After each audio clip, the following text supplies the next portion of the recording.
This is the volcano that erupted and destroyed the entire city, freezing it in time beneath layers of ash and pumice. It erupted in 79 AD and killed many of the population. Those who lived fled to nearby towns and cities, taking with them whatever they could carry. The volcano is categorized as a stratovolcano and could erupt at any time, nobody knows when, and an evacuation plan is permanently in place in case of any warning signs. Pliny the Younger, a Roman writer who provided an eyewitness account of the eruption of Mount Vesuvius, noted the date as August 24.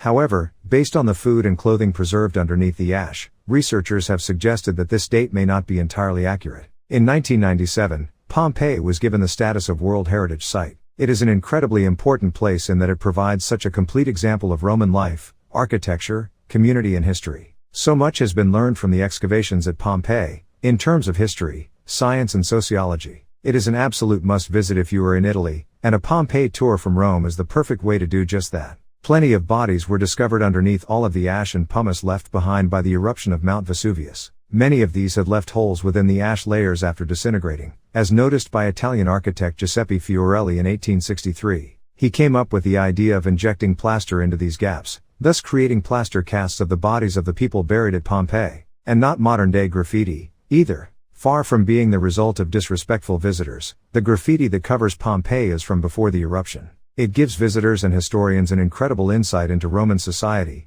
Examples include private messages, public announcements and election notices. You'll be able to spot all of this graffiti on one of our Pompeii tours from Rome as you imagine yourself living day-to-day life in an ancient city. Back in 1972, rock band Pink Floyd recorded a live performance in Pompeii's Roman amphitheater. There was no audience there to see it, but filmmaker Adrian Maben had brought his vision to life. The acoustics were fantastic, and it was undeniably a huge moment in rock history. Researchers believe that before Pompeii was a Roman town, it originally belonged to, and was ruled and inhabited by, the ancient Greeks. They can't be sure on the exact dates during which the area was occupied by the Greeks, but there are fragments of a Greek Doric temple in Pompeii. This temple dates back to the 6th century BC, and you can get up close to it on a day trip from Rome. Pompeii has been referenced and depicted in pop culture for years. It appears in the Italian Bob episode of The Simpsons, where they find the cast of an ancient Roman family who look just like them, and British-based band Bastille have a song called Pompeii.